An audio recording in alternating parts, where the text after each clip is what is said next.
The Z31 and Z32 are two generations of the same legend, each with its own unique flavor. One has got an 80s pop-up headlight wedge straight out of Tron, the other a curvy 90s twin-turbo rocket ship that car and driver kept on their 10 best list for 7 whole years.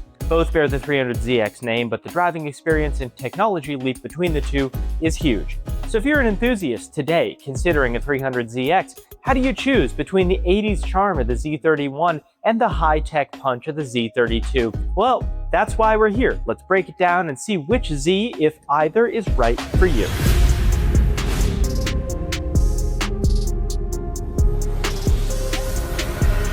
Meet Nissan's Z31 300Zx, born in 1983, an era of 8-bit arcades and synth pop. It was Nissan's first modern Z car with boxy lines and wedge styling that scream 80s futurism. Power comes from a VG Series 3-liter V6 single overhead cam, either naturally aspirated or turbocharged, the VG30 and VG30 ET. 160 horsepower NA 200 with the turbo, mid 7 seconds 0 to 60, which was fine back in the day. The Z31's driving character is a grand tourer, a long nose, soft suspension, and available 2+2 seating, although those back seats are basically for insurance purposes. It's got pop-up headlights, sharp angles, and even a retro-futuristic 80s digital dash that looks straight out of Knight Rider. This car is a quirky, cool time capsule of the 1980s. Now let's jump forward a few years to the Z32 introduced in 1990. The Z32 was light years ahead of the Z31, more refined, more powerful, and more advanced across the entire car. The body's wider with a rounder, sleeker profile and fewer hard edges. Pop-up lights were replaced by flush-mounted headlights so iconic that Lamborghini borrowed them for the Diablo. The interior was of course modernized and driver-focused, and in the US, the Z32 came as a 2-seater coupe or a 2+2. You could choose the decent NA engine or the absolute monster of a twin-turbo motor. So, speaking of engines, here's really the big difference. We're talking power and tech. The Z31's Turbo V6 is a single-cam 12-valve engine. Z32's is a dual-cam 24-valve variable valve timing.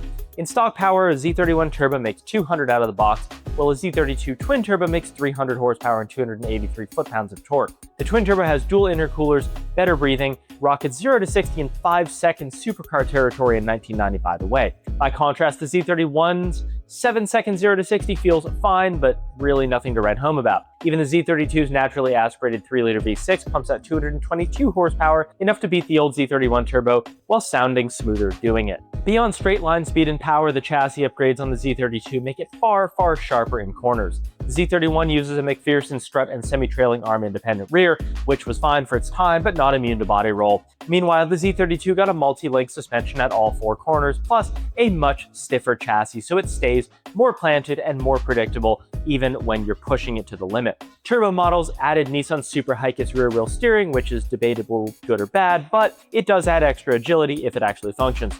The Z32 had larger brakes with available ABS for better stopping power, and so the result, the Z32 is much more like a modern sports car. Quick, sharp turn-in, flat cornering, confident grip. A Z31, on the other hand, feels a little bit like a classic GT car, softer and tail-happy at the limit. Some folks enjoy that more relaxed old-school feel, but if you're coming from newer performance cars or just want your car to perform, the Z32 is going to feel much, much more up your alley. Now, as far as modifying your Z chassis, if you love to modify, both Z cars will oblige, although the Z32 is the easier path to big power. With basic bolt-ons, intake, exhaust, boost controller, ECU tune, whatever way you want to go, a Z32 can jump up from around 300 horsepower to around 400 horsepower relatively easily. The aftermarket's huge. You can upgrade turbos, injectors, intercoolers, engine management, whatever you want to do. These cars have a huge aftermarket.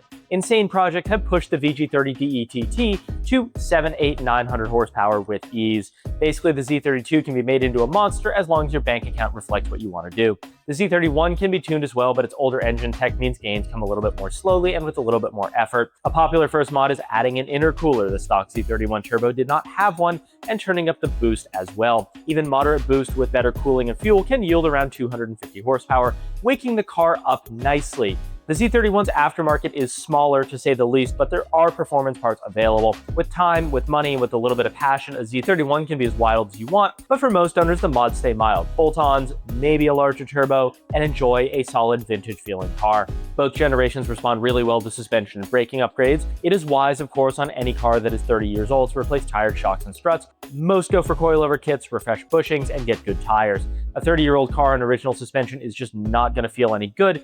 And speaking of stance, wheel upgrades are very, very common. If you're on a budget, 350Z and 370 wheels bolt direct onto a Z32 and a late Z31, instantly giving you a modern look and better width for like $200. Either way, stickier modern tires are going to be what you want to do on these cars, no matter what wheels you put on. Now, reliability and ownership wise, let's get real. These are old sports cars, so be ready for some upkeep, some maintenance, and some odds and ends. The Z32, especially the twin turbo, is extremely complex. The engine bay is notoriously tight, so simple jobs can be extremely time consuming. Common issues include aging electrical connectors, heat and time make them brittle, and turbo motors get hot. Leaky fuel injectors on early models and general heat-related wear. You want to make sure your cooling systems are in tip-top shape.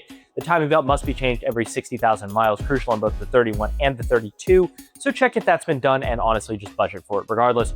The Z32 also had a recall for its ignition module, the PTU, causing stalling, so ensure it has the updated part.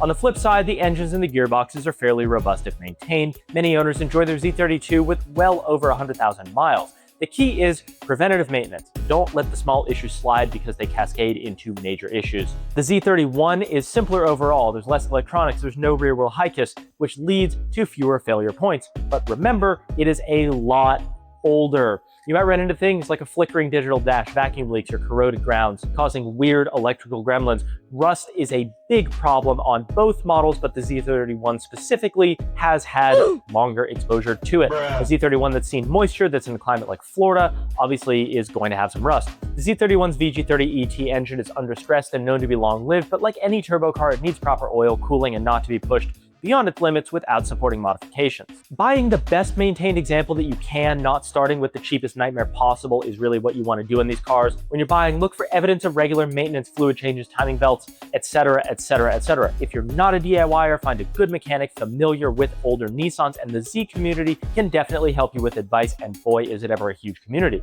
Treat your Z right, and it will reward you with countless enjoyable miles of driving. Treat it wrong, and it will be a nightmare for your wallet. So what is it actually like owning one of these Japanese legends today, and where do they stand in the market? Well, the Z32 twin turbo is finally getting its due as a 90s icon, catching up to the RX-7, the Skyline, and the Supra. Values have been rising, but you can still find a solid one for far, far less than a comparable Supra or FD. Or figure around $20,000 to $30,000 for a nice left-hand drive twin turbo manual in the US, more for pristine examples, which is a lot of bang for the buck. The NA Z32s and 2+2s are cheaper. Great option if you want the style, the handling, the look without the higher cost of the turbo model. Z31s remain even more budget friendly. You can snag a decent Z31 for well under $10,000 in many cases. They have not shot up in value like some 80s cars, so they are kind of a sweet spot for enthusiasts who are on a budget but want something really cool. When you drive these cars today, be prepared for attention. The Z31 delivers authentic 80s turbo car vibes, feel, noises, while the Z32 feels more modern and can even keep up with many newer sports cars, even out of the box. Neither is a common sight on the roads, which is part of the fun. You'll be in a pretty exclusive club driving either of these. So what's the final verdict? Which Z should you get, and should you get one at all? Well, if you're into retro charm, if you're into the 80s, if you want a smoother, more comfortable ride and a simple pre-electronics machine to work on, the Z31 could be your pick. It's easy to love for its 80s character, its accessible price, and its looks. It will not dominate in spec sheets, even if you modify it, but it delivers a laid-back, classic, fun sports car driving experience that is becoming rare today. Plus, you can build it at your own pace, you can build it at your own budget, and if you like to tinker and DIY, it might be the car for you. If you crave speed, if you crave style, if you want a more high-tech driving experience, the Z32, obviously the twin turbo primarily, but really any of them, is an absolute blast. They're faster, they handle better, and they look kind of like a supercar for a fraction of the cost. The trade-off is you'll spend more to get a clean one, and you will need to stay on top of maintenance, and the engine bay is an absolute, pardon my language, nightmare. But for many, it is worth it for the rush and the attention that you get driving one. In the end, both the Z31 and the Z32 are fantastic enthusiast cars, just in different ways.